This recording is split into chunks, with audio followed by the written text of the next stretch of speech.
Salam budaya, salam rahayu. Kita berkumpul bukan hanya untuk mengapresiasi, tetapi untuk membuka ruang seluas-luasnya bagi keberanian artistik seniman muda khususnya dalang muda. Kami percaya pada energi, perspektif segar, dan sentuhan inovatif yang kalian bawa, baik itu dalam pengolahan sabetan, eksplorasi lakon kontemporer, ataupun pemanfaatan teknologi baru. Mari kita jadikan forum channel ini sebagai panggung inkubasi. Sebuah tempat di mana tradisi bertemu inovasi, dan di mana ide-ide, gila, dan liar, justru disambut sebagai benih-benih kebaruan yang akan menghidupkan wayang kulit Yogyakarta. Dengan semangat gumregahing krida budaya, bangkitnya semangat berkarya budaya, mari kita mulai. Sambutlah masa depan wayang kulit. Mari kita simak cuplikan video perkembangan dan kiprah dalang muda Yogyakarta.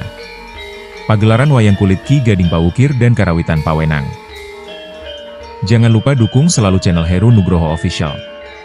Salam Rahayu. Kalah. Lah ya mbok menawa kok. Nek kalah ya wis to. Wah, piye carane nyingkirke patihmu kae. Kowe lah kowe iki ora ngerti kok. Kakang Semar kon rene.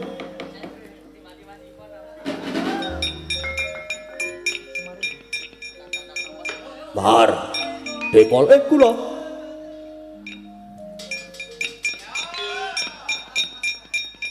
Ki wonge. Ana wong penak-penak nang ngeblek kok terus dijunjung.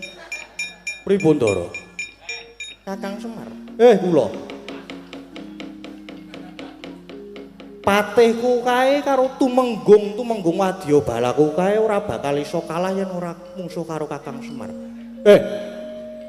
Masak sih. Kula kok mboten percaya, coba maju to. Maju Kakang Semar. Nggih, kula tak maju.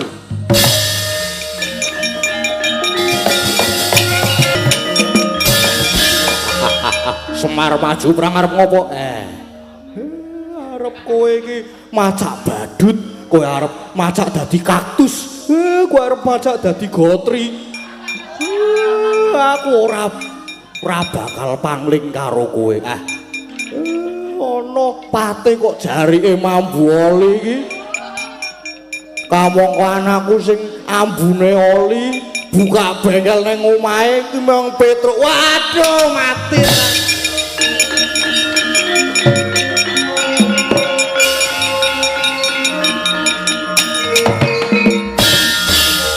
Petruk karo sapa? Lomong dijak lho, Pak. Lomong dijak kali singkun Prabu Kresna. Nika tesih kalih. Kon rene. Sini.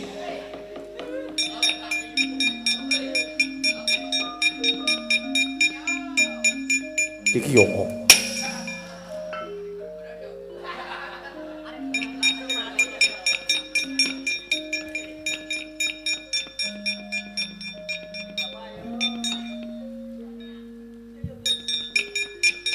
Suramrata Jayamrata. Iki ora bakal kalane. Waduh. Mati tenan. Waduh. Waduh. Waduh. Waduh. Wes mau bajirut iki. Wes. Lah nek kowe iki do malih dadi kuwi, sing gara-gara mau sapa? Sing gara-gara mau sapa? Kon darene sisan Sunan Prabu Kresna. Nuwun.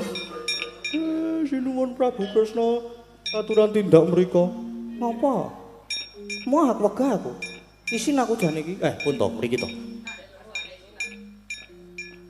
Wis do badar, lega le dadi patih, lega.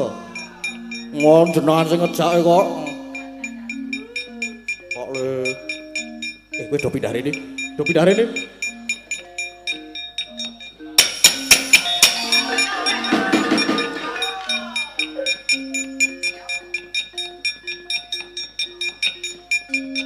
Kedap nggih. Iki ngopo dicepakke mban loro? Ono kawane mau ndi sing ireng? Iki.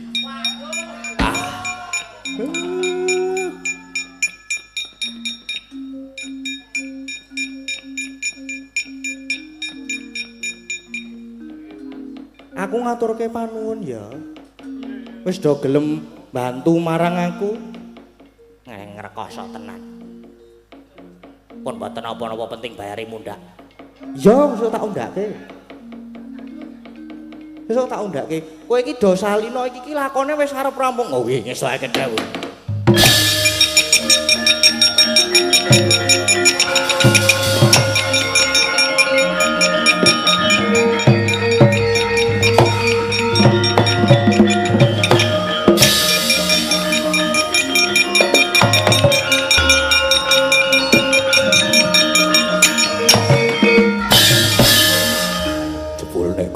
Niku angel wis nuwun. Ya angel. Lah kek petruke kok ora salin. Aku ora iso salin iki kepiye? Kresna. Iki aku tulungono Kresna. Kepiye iki aku Kresna? Sare. Tak walike.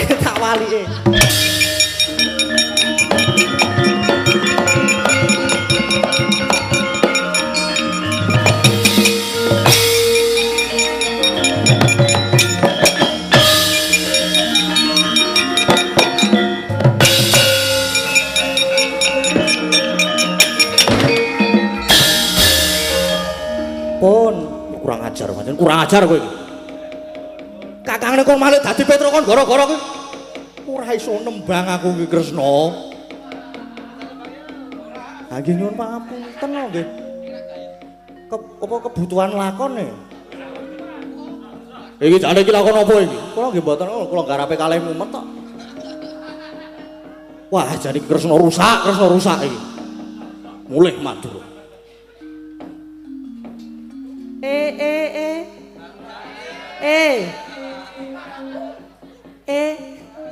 Pun kajenge. Iya. Matur nuwun ya Setyaki. Nggih, sami dawuh sami. Ngaturaken sembah sanga Maha Bekti Kunjuk. Ya, tak tampa. Wis kono mulih garba ruci. Nggih, ngesoaken dawuh nyuwun pamit nyuwun tambahi pangestu. Ya sing ati-ati aja kaya bocah cilik. Halo. Iki kok hola halo. Karo ratune kok hola halo. Lah aku iki awak semene kok dadi Bagong iki. Ting telekuk lho awakku mau iki. Ya ora apa-apa. Mengko bayare mundak. Oh iya iki. Matur sembah nuwun suwun. Mulih ning Dwarawati. Inggih ngestoaken dawuh. Penting bayare mundak beres. Perkudara. Perkudara. Sik. Nggih. Kae lho. Sawangen kewat ya balaku. Lek kumpul entuk saka ngendi kae mbok diundurke ndak mung gawe reget ning Amarta.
Pun rampung negara Ngamarta sampun manggih tentrem malih Mugi tentrem negare Ngamarta.